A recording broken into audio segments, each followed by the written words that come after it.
The 2021 Major League Baseball season's coming to a close, and we've had a lot of fun this year. Far more fun than not, there have inevitably been some fairly stupid controversies along the 162-game slog.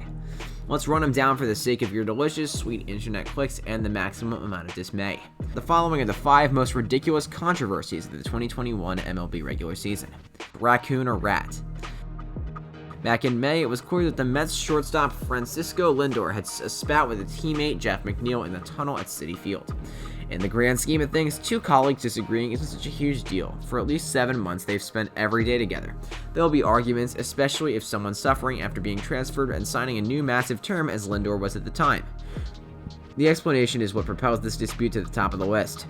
Lindor claimed the 2 were debating about whether they saw a rat or a raccoon in the tunnel, and the New York media and Mets fans took over social media from there. I don't even want to think about how mind-numbing the next day's local sports talk radio was. Unsurprisingly, this isn't the end of the Mets. Drug tests. Earlier in the season, the league-wide crackdown on so-called sticky stuff was a hot subject. I'll state it in the most condescending tone I can muster. We all made it out alive. I mean, oh my gosh, remember all the commotion? Pitches will be thrown at batters at an alarming rate. Pitchers will have no idea where the ball is going. Pitchers were breaking the rules because it helped them pitch better, not because they couldn't get a hold on the 7.3 centimeter sphere. And while seeing pitchers spot checked on the field in between innings was an adjustment, it really isn't that big of a concern.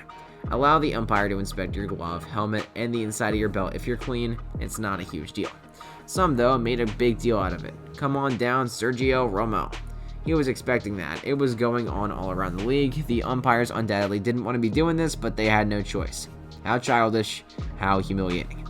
And he wasn't the only one. There were others, but this was the one that resonated with us the most. The Mets thumb war.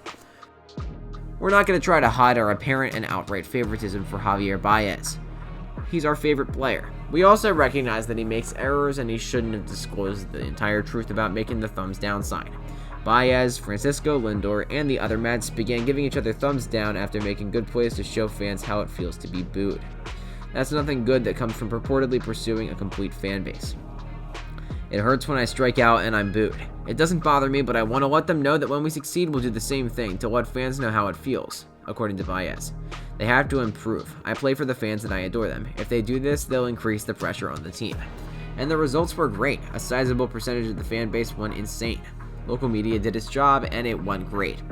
The Mets issued an official statement condemning the gesture as unacceptable. There was also a lot of mistaken debate along the road.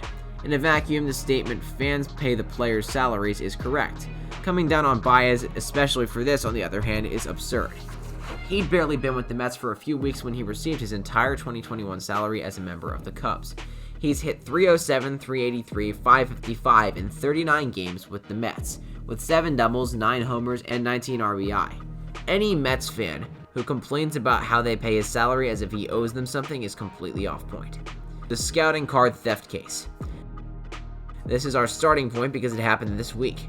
During a game against the Rays, Blue Jays catcher Alejandro Kirk misplaced a data card in his pocket. The card contained details about the Jays' game plan, including how they plan to approach each Rays batter. Kevin Kiermaier, a Rays center fielder, scooped up the card and carried it to the dugout. A squabble erupted. On Wednesday, Kiermaier was hit by a pitch that appeared to be intentional. We could debate whether the data card is fair game when it slips out of a player's pocket all day, but that doesn't seem very helpful, does it? Also, with the Cubs scouting so thoroughly these days, I'd be surprised if the Rays don't already have a good understanding of how other teams intend on pitching to their guys. It's not even a hard notion to grasp. Scout out your players' weaknesses because that's how the opposing team will try to exploit them. This isn't even close to stealing signage or employing the sticky stuff.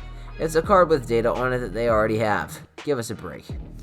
I hope we play those guys, I really do, Kiermaier said after the game, referring to the possibility of the 2 clubs meeting off in the playoffs. We're not sure we agree. This was not a great idea. Well guys, thank you so much for making it to the end. Be sure to smash that like button, subscribe to our channel, and ring that bell so you never miss a video. Thanks for watching.